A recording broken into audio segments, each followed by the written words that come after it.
크리스찬의 쉿, 콰이어트 타임.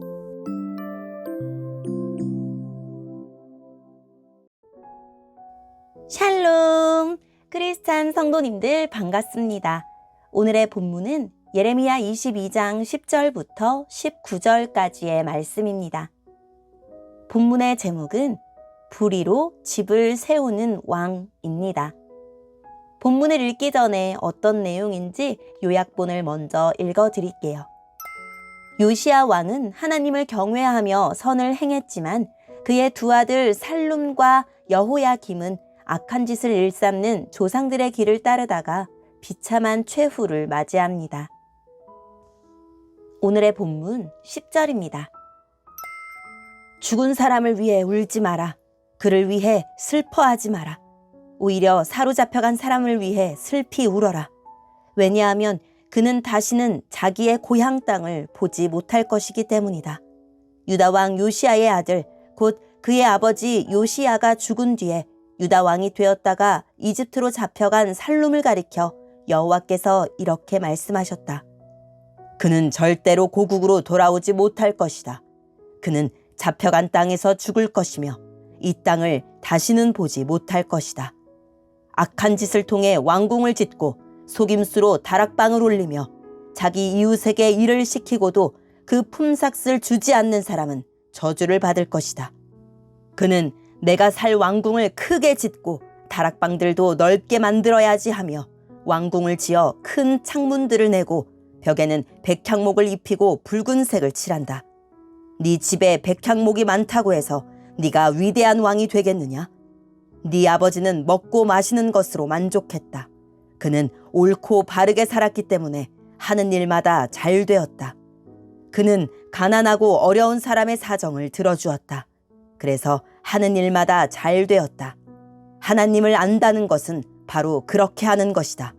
나 여호와의 말이다. 그러나 네 눈과 마음은 정직하지 않은 것을 바라고 얻는 데만 쏠려 있어서 죄 없는 사람을 죽이고 백성들을 억누르고 그들의 것을 훔치고 있다. 그러므로 여호와께서 유다 왕 요시야의 아들 여호야김에게 이렇게 말씀하셨다. 여호야김이 죽어도 유다 백성은 슬피 울지 않을 것이다. 슬프다 내 형제여 하지도 않고 슬프다 내 자매여 하지도 않을 것이다. 유다 백성은 아, 내 주, 내 왕이여 하며 슬퍼하지 않을 것이다. 예루살렘 백성들은 그를 나귀 묻듯이 파묻어 버릴 것이다. 또한 그를 끌고 가서 예루살렘 성문 밖으로 던져버릴 것이다.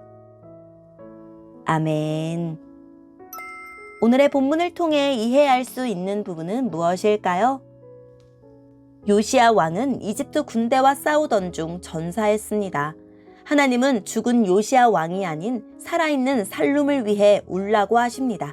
경건하게 살다가 죽은 요시야는 하나님 나라에서 영원한 안식을 누리지만 그의 아들 살룸은 이집트로 끌려가 비참하게 죽을 것이기 때문입니다. 그는 아버지와 달리 악한 왕이었습니다. 이집트 왕은 살룸을 3개월 만에 폐위시킵니다. 대신 그의 형제 엘리야김을 새 왕으로 세우고 이름을 여호야김으로 바꿉니다. 나라와 이름을 모두 빼앗긴 수치스럽고 굴욕적인 사건이었습니다. 이런 상황 속에서 여호야김은 선을 행하며 하나님의 도움을 구해야 했지만 그는 더욱 악을 행했습니다. 11년 통치 기간 동안 우리야 선지자를 죽였고 하나님 말씀이 기록된 두루마리를 태웠으며 백성을 착취하여 자기 왕궁을 화려하게 지었습니다.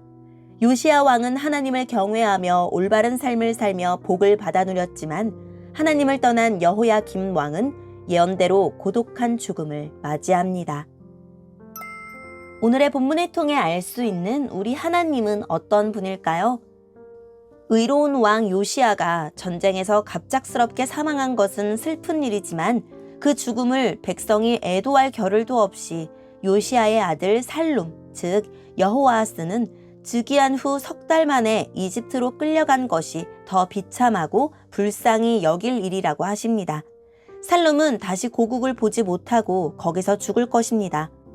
얼마나 살고 언제 죽는가 하는 것보다 어떻게 살았고 하나님께서 그 죽음을 어떻게 평가하시는가 하는 문제가 더 중요합니다. 오늘의 본문을 통해 우리에게 주시는 교훈은 무엇일까요? 이집트 왕 느고는 친바빌론파인 살룸을 제거하고 그의 동생인 친이집트파 여호야김을 왕으로 세웠습니다. 여호야김 왕은 이집트에 조공을 바치고 백성을 무임금으로 왕궁 중건에 동원했습니다. 백성의 삶이 곤궁한데 이집트의 건축 양식을 따른 왕의 궁궐은 사치스럽고 화려하기 이를 데 없었습니다. 그는 이집트가 아닌 하나님에게 순종해야 했습니다.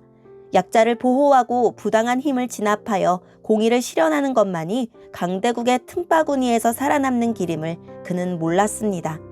결국 여호야김은 바빌론이 부상하고 이집트가 쇠퇴하는 정세를 전혀 읽지 못하고 호기롭게 바빌론의 반기를 들다가 비참하게 죽습니다.